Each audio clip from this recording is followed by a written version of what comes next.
Now, we get the company here moving a little bit forward. Now the company is actually pinned down. The company's pinned down. Back to the book. When the skipper had artillery's fire control on the radio, he called in the coordinates for a registration round. The battery of 105 millimeter howitzers that supported was dug in 1.5 miles away. So in 1.5 miles away, you got these 105 millimeter howitzers, big giant cannons. Less than a minute later, and you got the company commander that's calling in to tell them where to shoot these. Because a mile, obviously, you can't see. There's no satellite back then. You can't see, so you're just going off of bearing and distance. Back to the book. Less than a minute later, we heard the heavy ripping sound of the first round cutting the air over our heads. It landed 100 yards in front of where Lee, the captain, and I stood. Stabs of flame like lightning from a black cloud leaped off the ground, and we felt the earth tremble from the explosion. "Close, God damn it, too close," shouted the skipper. Then into the mic he said, "Add 300, repeat, add 300. So he's telling them, that means add, it means shoot 300 meters further. The next round landed further away, and we barely saw the stabs of flame. It was where the skipper wanted it. The enemy machine gun fire had stopped. The Chinese knew what would be coming at them. Repeat range. Give me concentration fire, 3 volleys on my command. The concentration fire would saturate the area where the Chinese were concealed. The captain waited to give the order to fire until Sergeant King had positioned the covering squad in front of us. Fire! 20 seconds later, the first rounds of the barrage landed, less than 50 yards away. Short rounds, meaning that the rounds didn't go as far as they were supposed to. We dove for the deck, all of us, even Lee. The following rounds dropped among the front of the squad that 1st Platoon had positioned to cover the company withdrawal. Screams from our own men, mud and flame and crashing thunder. The skipper yelled into the radio, "Cease fire, cease fire, short rounds, short rounds." Friendly fire. The worst thing that can happen in combat. Our dismal day turned to horror. Cries and moans and agonized screams pierced the black smoke that drifted over the broken ground. Doc Mickens and Joe King were already working among the wounded and mangled and dead Marines.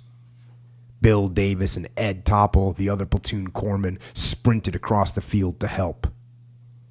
Captain Wilcox yelled into the radio as the next line of shells exploded, now away from us, farther to our front. They had been in the air before the gunners could comply with the order to cease fire. They did us no further damage, but their noise added to the hellish scene. I arose, shaken, and not sure what to do. I saw Sergeant Wright at the edge of the field and called for him to bring the ammo carriers forward. We would use them to carry the casualties away. Joe Kersaba had already brought the company headquarters people to lend a hand with the grisly work. We had 4 more dead and 3 wounded. Kersaba went to the skipper and said that we should get the company out of this place and back down the road. The captain shook his head a few times to clear it and thought about Joe's suggestion for several seconds. Then he got Kaiser and Lee on the walkie-talkies and told them to prepare their platoons to move back. He told me to walk a screen of HEs 200 yards out to discourage any Chinese from following us. When I reported to him that the mortars were ready for the fire mission, I thought I saw tears coming down his face, although it could have been the drizzling rain. 8 dead Marines for the day, more wounded, and nothing accomplished. The rain and sleet turned to snow, wet, sticky stuff that coated the ponchos covering the dead men. The troops struggled down a wet, slippery trail to the road, bearing the dead and wounded. They were soaked through and spoke no words except to blaspheme the goddamn fools who sent us into this miserable, wet, cold country.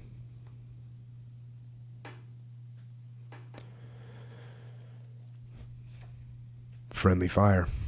Blue on blue.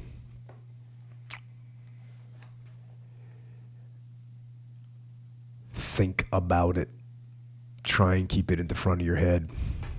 When you're in combat situations, try and keep it in the front of your head. Try and keep it as a real possibility. It's not impossible to have it happen. And it's kind of like in fighting when they say it's the punch that you didn't see, that's the one that's going to knock you out. It's the same thing in this situation. If you could see that a blue on blue was going to take place, you would stop it. Yeah. You can't see it. It's something that's going to be unexpected. That's why it happens. It happens because it's unexpected. And this one, there's a lot of things that can happen once you start bringing artillery in. There's a bunch of variables there that are really hard to control. But it is, obviously, it's a nightmare. It's a nightmare. And I was having this conversation with one of my SEAL buddies the other day. That's why you train hard. That's why you prepare for it. That's why you create chaos and confusion inside of your training so that you actually force blue on blues to happen. You force these fratricide situations to happen so that they happen in training, so that they don't happen on the battlefield. And it's same thing with the police department. The police department sometimes has blue on blues. Train hard, set up the crazy scenarios, make people do unexpected things.